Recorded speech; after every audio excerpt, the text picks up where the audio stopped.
Olá pessoal, meu nome é Tomás Tabosa, sou aluno de mestrado do Programa de Pós-Graduação de Engenharia da Computação da UPE. E o trabalho que eu vou apresentar aqui é sobre a Valéria, um assistente virtual para auxílio no diagnóstico de arbovirose.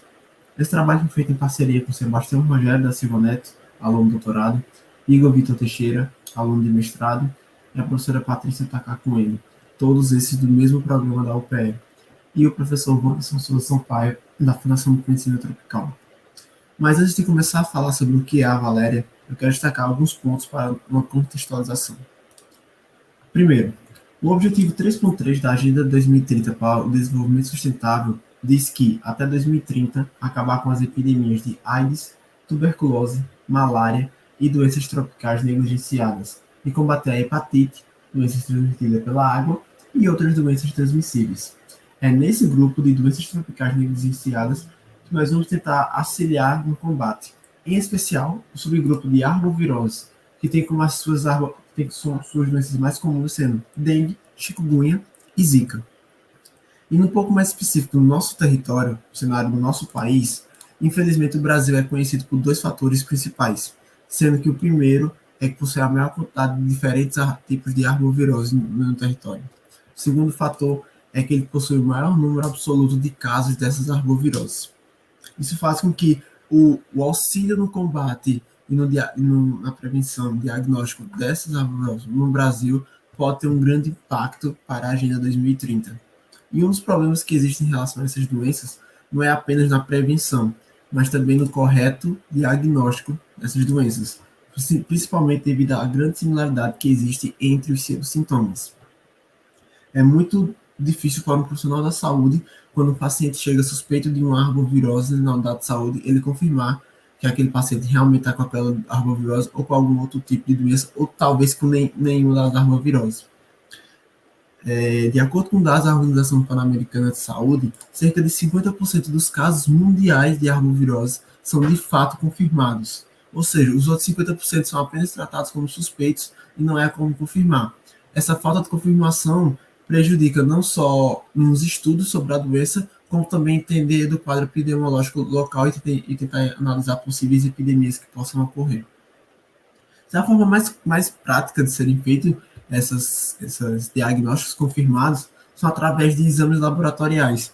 Porém, os mesmos necessitam de equipamentos especializados que não estão acessíveis em todo o território nacional, sendo necessário existir alguma alternativa que seja de baixo custo e acessível para poder auxiliar nesse diagnóstico.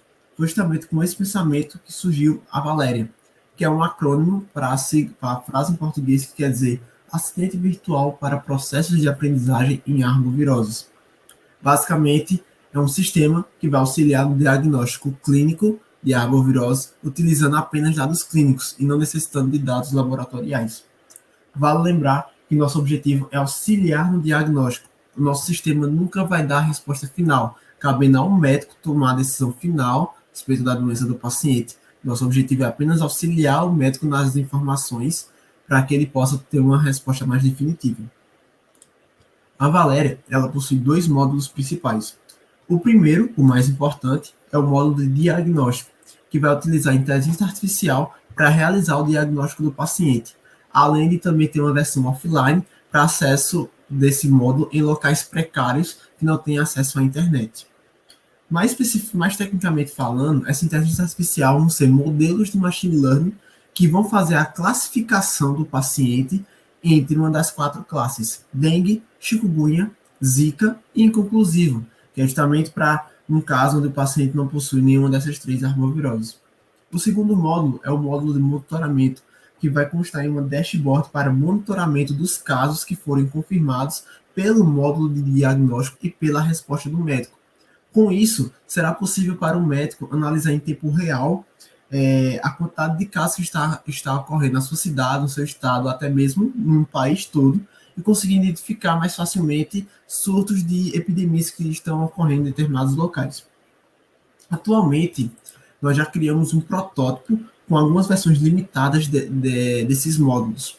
O módulo de monitoramento não está utilizando os casos confirmados do módulo diagnóstico, pois os dados ainda não são salvos.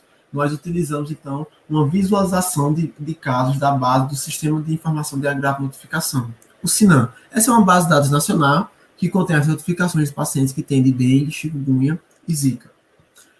A nossa ideia foi dar uma visão demográfica de como está distribuída a doença no país. O modo de diagnóstico, por causa de uma falha de adquirir os dados de Zika, de sintomas de pacientes de Zika para treinar os modelos de machine learning, está realizando a classificação apenas entre dengue, chikungunya e inconclusivo. O nosso protótipo já está online nessa URL valeria.pecaruaru.com.br ou também está disponível no QR Code. Basta você fazer a lida desse QR Code agora, que também será levado para o endereço do protótipo. Aqui são algumas telas do como está o desenvolvimento do nosso protótipo. No modo de diagnóstico, basta você preencher a ficha, o médico preencher a ficha do paciente com os sintomas, com alguns dados, e ele faz a classificação do paciente e ainda informa um resultado mais detalhado sobre cada uma das possíveis saídas, justamente para auxiliar o médico a tentar entender o porquê que o modelo tentou dar aquela saída. Nós atualmente fizemos um experimento para determinar quais são a configuração e quais são os atributos que nós iríamos utilizar. Esse experimento já está em outro trabalho que está em fase de revisão para ser publicado, mas atualmente estamos utilizando um modelo Machine Learning Gradient Boosting, com essa configuração aqui, MaxDep 3 e 200 Estimates, e estamos utilizando 14 atributos, sendo ele 12 sintomas e 2 comorbidades do paciente. Como eu falei, ele faz a classificação da doença e ainda dá um resultado detalhado para auxiliar no método com essas informações. Já o módulo de monitoramento, como eu disse antes, ele possui apenas uma visão demográfica de como está a distribuição da doença ao passar dos anos no território nacional, utilizando dados do SINAM. Por fim, o nosso planejamento é que até a finalização desse ano consigamos fazer a validação do protótipo com os profissionais de saúde para identificar se o modo, principalmente o modo de diagnóstico, está confortável para eles utilizarem, se eles utilizarem no dia a dia, se eles concordam com a resposta e conseguem entender o que é que o sistema traz para conseguir fazer as consultas. Ao fim do ano 2022, queremos finalizar essa versão offline do módulo diagnóstico do sistema. Ao fim de 2023, queremos adquirir a base de Zika para conseguir fazer a classificação dos modelos para dengue, chikungunya, Zika inconclusivo. E, por fim, no ano 2024, finalizar o módulo de monitoramento com o registro dos casos confirmados e poder validar, assim, a versão final do nosso sistema. Bem, e como considerações finais, nós mostramos esse trabalho que existe uma dificuldade no diagnóstico acurado de arboviroses, principalmente em territórios que não possuem acesso aos equipamentos laboratoriais. E para tentar solucionar esse problema, nós propomos a criação da Valéria, um sistema que vai justamente auxiliar nessa classificação sem a necessidade desses dados laboratoriais, além de também poder prover um monitoramento do quadro epidemiológico local. Gostaríamos de agradecer, primeiramente, à nossa universidade, a UPE, ao nosso grupo de pesquisa, o DotLab Brasil, a Fundação de Medicina Tropical, pelo apoio não só da parte de clínica, de médicos, de entender a base de dados, disponibilizar boa parte da base de dados, e também pela FACEP, pelo incentivo financeiro, através da minha bolsa de mestrado, da bolsa de doutorado do aluno Sebastião, para que possamos prosseguir com a pesquisa. Bem, isso é tudo. Dúvidas, críticas ou sugestões, podem me mandar um e-mail que a gente pode conversar e tentar melhorar ainda mais esse sistema. Obrigado.